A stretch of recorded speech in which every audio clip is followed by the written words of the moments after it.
Hello and welcome to our final day of our annual Digital Marketing Week event, where we've been honoring Einstein's birthday all week long and preparing you to future-proof your business. So welcome everyone to our 2022 Digital Marketing Week. Today we have a presentation on the future of SEO to compete in the post-pandemic world. Before I introduce our speakers, my name is Sana Habib and I am a sales and marketing coordinator here at NetElixir, where we help e-commerce brands find and engage high-value customers and acquire game-changing insights. Today's presentation will cover pandemic trends, online stores becoming an in-person experience, natural language processing, rich websites, user experience, faceted navigation, and SEO implications. You'll see that with over 17 years of experience and 12 years of international search marketing experience, we've been able to make a successful difference in over 500 e-commerce brands, as well as launch our very own proprietary customer intelligence platform, NetElixir Insights. NetElixir Insights targets and wins your high-value customers, those who are most loyal to your company and purchase large orders from you most frequently. To request a demo, please see the link in the chat. Now I am excited to introduce our speakers for today. We have Shelby Simon, Director of Content Strategy, and Silas Gossman, Director of SEO, both from our NetElixir team. Before they take the floor, I wanted to mention we have a live Q&A scheduled at the end of this session, so please feel free to submit your questions throughout today's presentation via the Q&A box or chat box located at the bottom of your screen. Friendly reminder to also take a minute and complete the short survey and follow us on social media. So let's start off today with a poll question.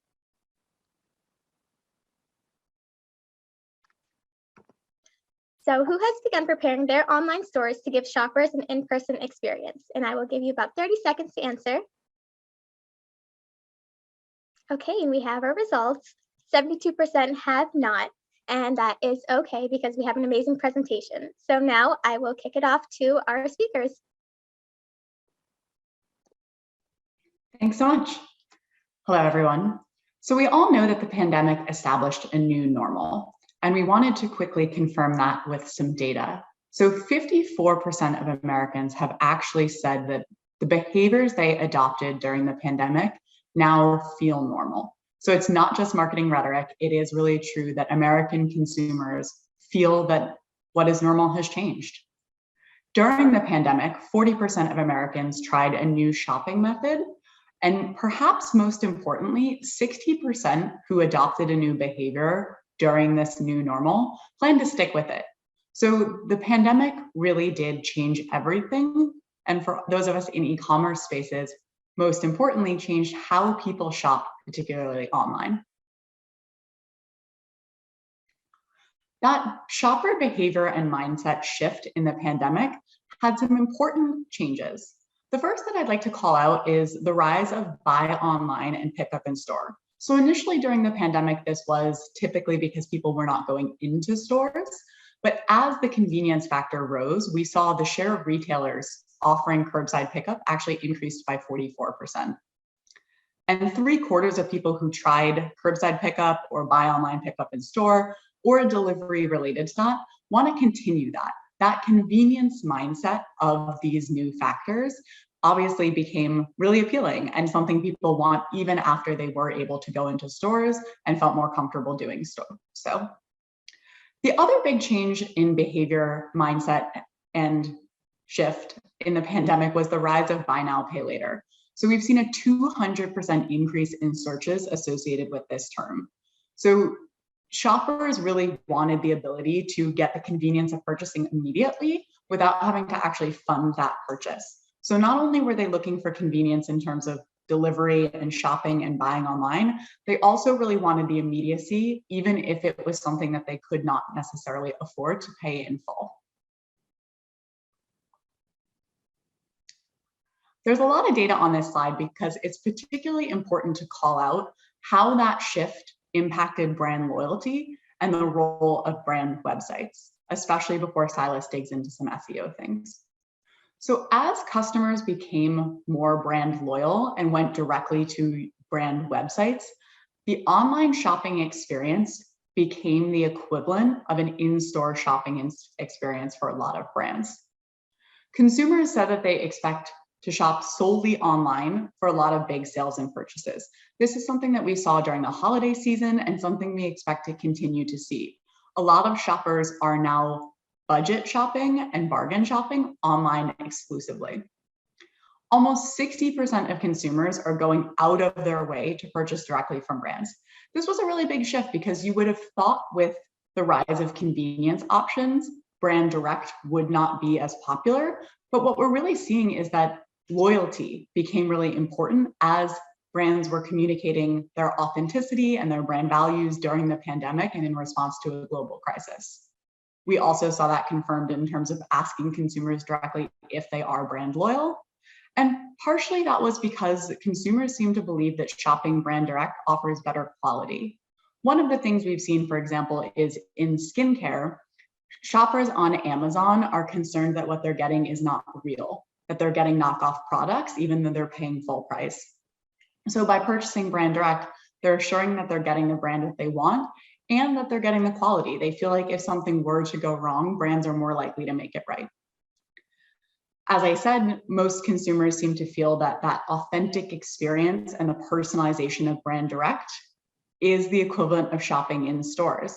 When consumers could not go into a store and get the experience of touching a product, feeling a product, interacting with a product, brands that built brand loyalty built that experience online.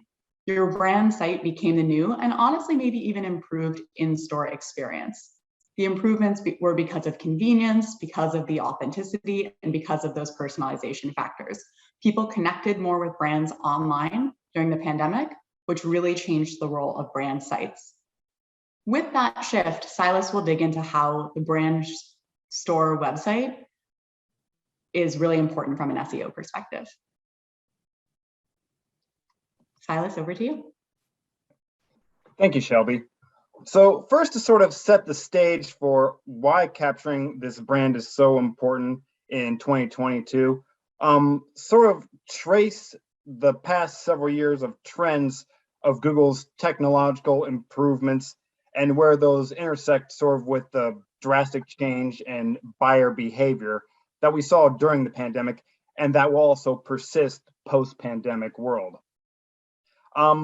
So we all know that the purpose of organic and what we want to do with those particular buyers, those users, is to capture people that do not yet know our brand, but that we want to become brand advocates, brand loyalty, right? So we need to set ourselves up as an e-commerce experience to really capture those people looking for a brand to be loyal to give their time to, right? Now, one area where we can first establish this is through natural language, right? Google for many years and continually will do so, try to capture better natural language understanding, natural language processing, right? This is a very prominent part through past several years and will continue to be a strong part of what Google attempts to do and other major search engines, right? Understanding the core of user intent. Now that just doesn't mean simple definition of a word, right? Making sure we're ranking for terms via definition. That's very strongly related to understanding a search's intent, not in terms of the definition itself, but in terms of context of words preceding it, words following it, and where users tend to go once on site when they get to a site via a specific search term.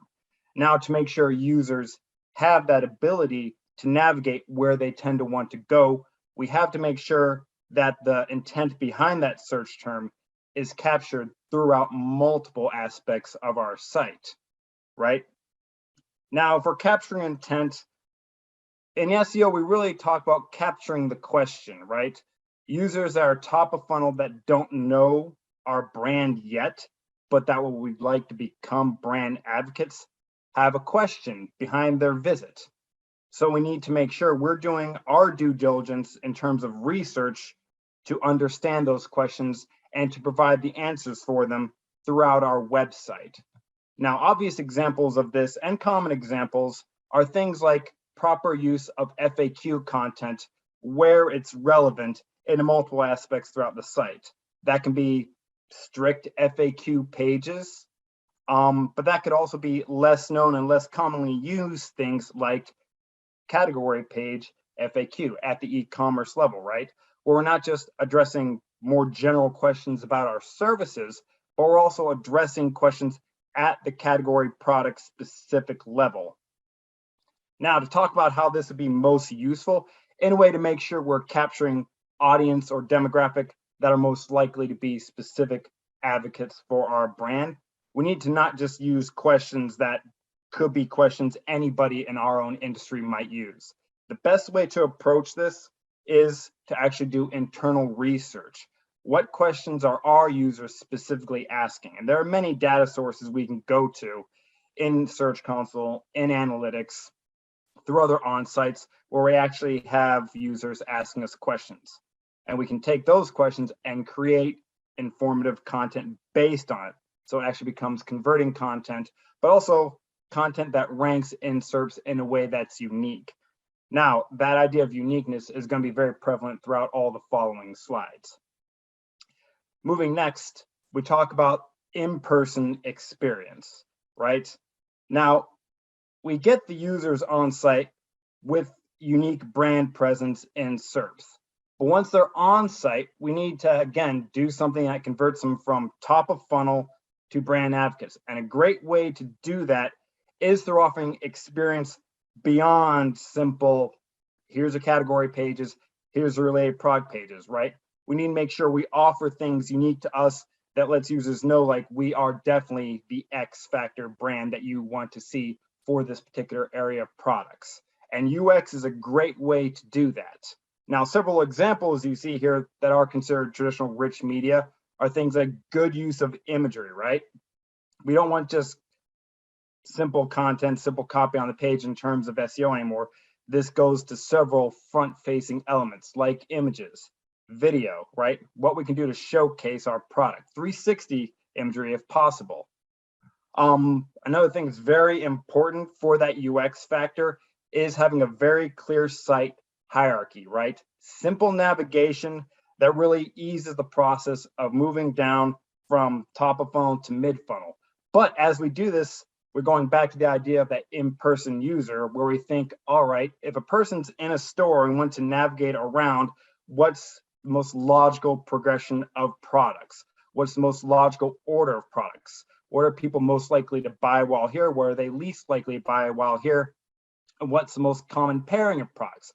So the idea of strategic cross-selling to capture those impulse buys, or to capture that common pairing of products so we have that higher AOV at time of checkout. This is what we really do to create that X factor shopping experience.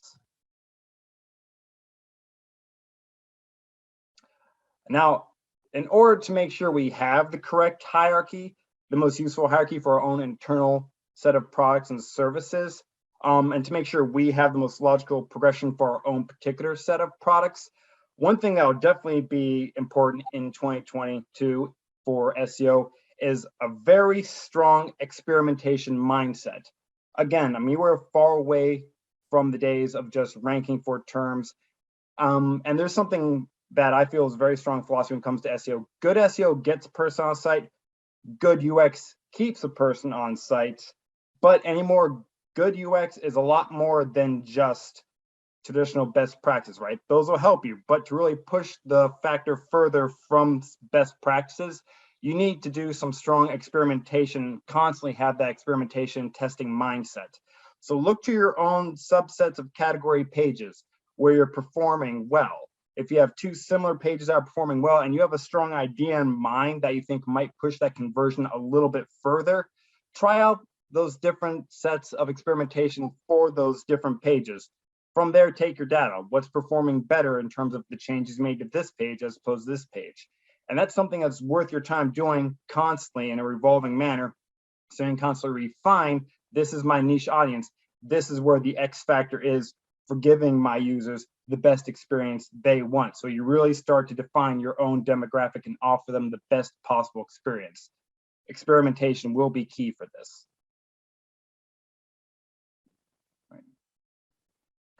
Now, as far as making sure we go in line with uniqueness, right? We spoke before about offering unique content that's informative, FAQ where it makes sense throughout the site, sort of captures the in-person communication component of the in-person shopping experience. Then there's the UX and constantly experimenting to make sure you offer that uniqueness and in-person sort of feel customized to each individual user from there. Another aspect that's simple for capturing this is something that does bring its own difficulties sometimes, but if done correctly, has plenty of benefits to offer, and that is faceted navigation. Now, faceted navigation is something that's been talked of a long time when it comes to SEO and sort of the advantages and disadvantages it brings. But really, if done right, and if you are looking at your own data, again, referring to things like what's high volume searches that are related to your industry, that's from the search engine aspect. Then looking at your own analytics, what queries are actually bringing users to site in Search Console. Then once you have on-site searches, what product-related searches do users have most? From there, you can take and set up the most customized fast navigation where you prioritize according to the type of searches people actually have, be it apparel and faceted according to size most prominently, or according to color, according to any of these particular aspects of individual products, prioritizing accordingly for the most effective faceted navigation. That way you can make sure you have users set up from the get-go with a customized experience they can give themselves on top of the customization you've already given them. So you have the most optimized user engagement that you can, and you have therefore brand advocates, people that know to come to your site because you are an authority, you are established on a product, you have a seamless user experience end to end. Along the way, you have a rich user experience with use of proper imagery, videos, added content. And once they finally get to your products, they can customize according to what they really want to find easily and seamlessly.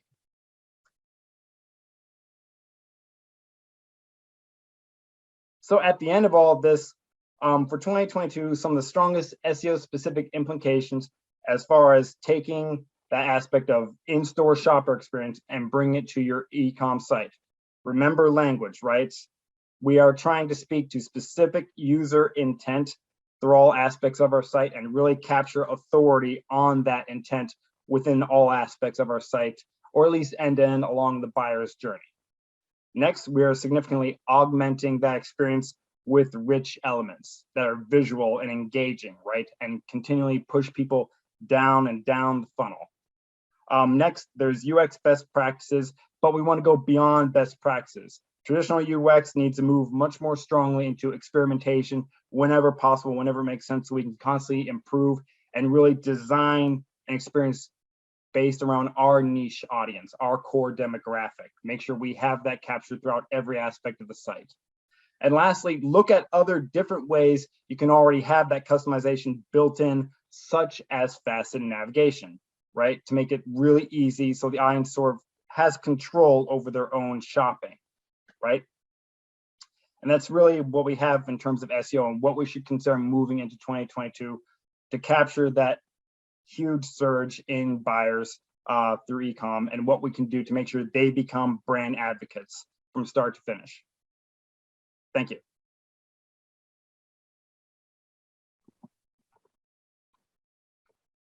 Thank you, Shelby, and thank you, Silas. Before we move on, I wanted to remind the audience that we will be sharing the presentation on Friday, so that'll be coming your way soon.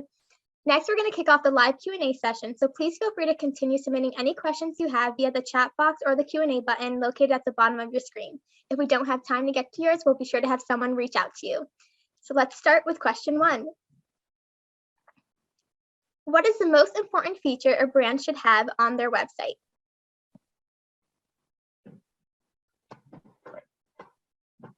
In terms of the most important feature a brand should have on their website from an SEO perspective, if I could sum it up, it really is uniqueness.